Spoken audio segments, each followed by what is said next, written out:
You work hard, you pay taxes, you save what's left, but your money still feels like it's disappearing. Prices go up, your dollar buys less, and the harder you grind, the more you seem to fall behind. The system isn't broken, it's built that way. They told you to save for retirement. They didn't tell you inflation would quietly steal it. They told you to invest. They didn't mention that most people lose doing it wrong. Most people think more money equals more security. But if you do not understand how wealth is created, more money just makes you a bigger target. The truth? Rich people don't play the same game. They don't chase tips or follow trends. They become insiders. And insiders rarely lose. There's a reason the rich pay less in taxes. There's a reason they own assets that pay them every month. And there's a reason they don't panic when the market crashes. They understand the game, and they never play without an edge.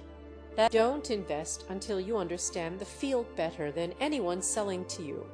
Welcome to the past. Most people think investing is dangerous. But danger doesn't come from investing.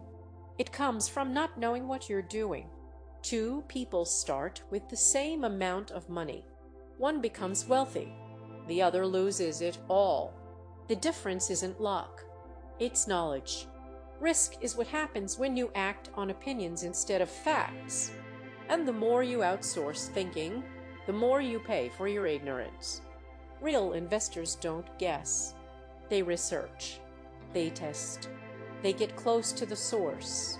Like Cushing didn't invest in artificial flowers because someone told him to. He became a janitor at a factory in Italy. He swept the floors so he could study how the business worked. He didn't just look at the market. He became part of it. He became an insider. When he finally invested, he already understood production, sales, margins, and demand. His risk was near zero. The same applies today. Before you invest in real estate, walk 100 properties. Before you buy stock, understand the business better than the CEO. Don't ask which coin or stock is going to tanks. Ask what industry you're willing to become obsessed with. Ask where you're willing to get your hands dirty. The moment you become an insider, your odds of losing drop. Because you're not depending on tips. You're seeing what others miss. There are no shortcuts. But there is a path, and walking it yourself beats getting dragged down someone else's. If you stay outside, you'll always be guessing. If you step inside, you'll start knowing. And the people here are only two ways to make money from an investment. You either sell it for more than you paid, or you keep it and let it pay you over time. One is price. The other is cash flow. Most people chase price. They want to buy low and sell high. They want quick wins and overnight gains. But real wealth is built through cash flow. Money that comes in every month. Money that doesn't require you to sell the asset. Buy a house. Rent it out. The rent pays your mortgage. Over time, the rent increases. The loan decreases. Your cash flow grows. Now you're getting paid just for owning it, and you still own the house. It's not just real estate. You can do the same with businesses. You can do it with royalties. You can do it with digital products. Don't just flip. Build streams. If you buy a dog and sell it, you make money once. If you train the dog, breed it, and license its genetics, you get paid over and over. Which one builds wealth? The rich don't just look at the price. They look at the yield. They ask, what is my return per month, per year, per dollar held? Chasing appreciation can work, but it's unpredictable. It relies on timing, and timing is hard to get right. Cash flow is boring, but boring builds freedom, because monthly income gives you options. and options buy your time. That's the goal. To have enough income flowing in that you never need to sell anything to survive. You don't need to guess the market. You just need your money to work. Every dollar you invest has a job. If it's not working, it's wasting. You can't afford lazy money. Not when you traded your time to earn it. Imagine you invest $200,000 into a gym. You let your business partner run it. They vanish. The money is gone. Now you face a choice. Do you invest another $100,000 and take over operations? Or do you walk away and take the loss? Most people double down. They tell themselves they can't let the original money go to waste. But that thinking is a trap. It's called the sunk cost fallacy. It's how gamblers go broke.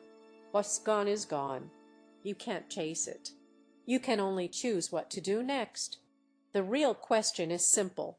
If this opportunity came to you fresh, would you still invest in it today? If the answer is no, don't throw more money into the fire. Money has time value. If it's tied up in a failing asset, it can't grow, and you lose more than dollars. You lose time you'll never get back. Sell and move on. Investors who win don't cling to losses. They cut quickly. They redeploy their capital. They protect their future. This is why short-term investing works better for high-volatility assets like stocks. If it drops fast, you get out fast. You recover faster. And you still have cash to invest in the next opportunity.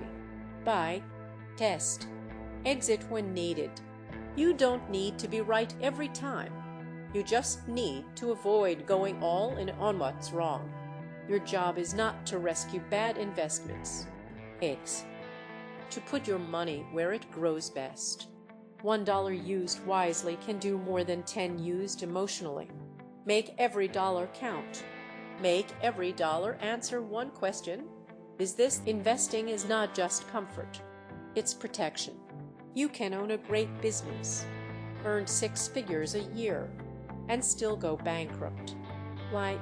Because profit doesn't matter when cash flow stops. If your debts are due now, but your money comes later, you lose. This is what destroyed people in 2008. They owned homes. The homes had value, but they lost their jobs. They couldn't make payments, so the banks took the houses. The homes were still worth something, but that didn't matter. They had no liquidity. Yeah. Same crash hit others, but they survived. Because their rental income still covered the mortgage. Because they had reserves. Because they didn't depend on selling to stay afloat. That's the difference. Real estate is slow. Stocks are fast. Real estate gives time to adjust. Stocks give you seconds before collapse. Liquidity is what keeps you from being forced to sell. And forced selling is how the market eats the unprepared. Know how long you can hold through a downturn. Have emergency funds. Keep your debt manageable. If you cannot survive a year with no income, you're not investing.